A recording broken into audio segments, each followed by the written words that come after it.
यहाँ पर वज़ीर-ए-आज़म मोहम्मद नवाज शरीफ सऊदी अरब के दारुल हुकूमत रियाद पहुँचे हैं। दौरे में वज़ीर-ए-आज़म अमरीका अरब इस्लामी सरबराह इजलास से खिताब में शिरकत करेंगे।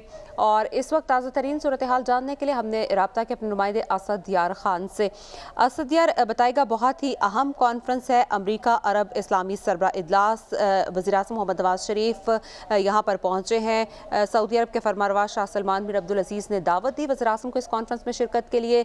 दीगर इस्लामी ममालिक के रहनुमा डोनाल्ड ट्रंप भी इस कॉन्फ्रेंस में शिरकत कर रहे हैं और वो कल से ही सऊदी अरब में मौजूद हैं। कल वो पहुंचे थे और अब ताज़ा तरीन बनासर इस वक्त हम आपको दिखा रहे हैं कि वज़ीर-ए-आज़म पाकिस्तान सऊदी अरब के शहर रियाद पहुंचे हैं। गवर्नर रियाद ने आला हुकाम के हमरा वज़ीर-ए-आज़म पाकिस्तान का एयरपोर्ट पर इस्तकबाल किया है, किंग सलमान एयर बेस पर इस्तकबाल किया है। ये मनासर इस वक्त आप अपनी टेलीविजन स्क्रीन पर देख सकते हैं। अमरीका के सदर डोनाल्ड ट्रंप इस कॉन्फ्रेंस में शिरकत करेंगे। साथ ही साथ अरब ममालिक और इस्लामी ममालिक को भी इस कॉन्फ्रेंस में शिरकत की दावत दी गई है। और ये वज़ीर-ए-आज़म पाकिस्तान है, तफसीलात से आगाह कीजिएगा।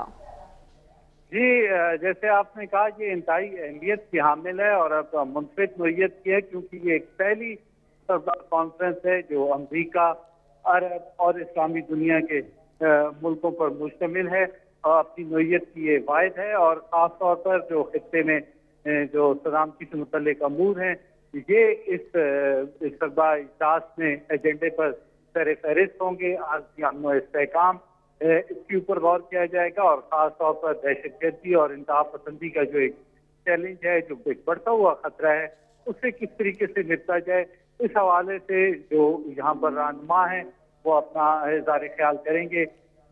आज ही रियाद में ये सरबराह कॉन्फ्रेंस हो रही है, जिसमें अमेरिका के सदर डोनाल्ड ट्रंप जो हैं वो पहले ही सऊदी अरब में मौजूद हैं। वो इस सरबराह इजलास में शिरकत करेंगे।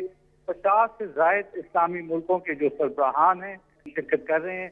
वज़ीर-ए-आज़म मोहम्मद नवाज शरीफ जो है सऊद पसंदी के खिलाफ पाकिस्तान के जो इक़दामात हैं, जो कुर्बानियाँ हैं और अब तक जो कामयाबियाँ हासिल हुई हैं, उस बारे में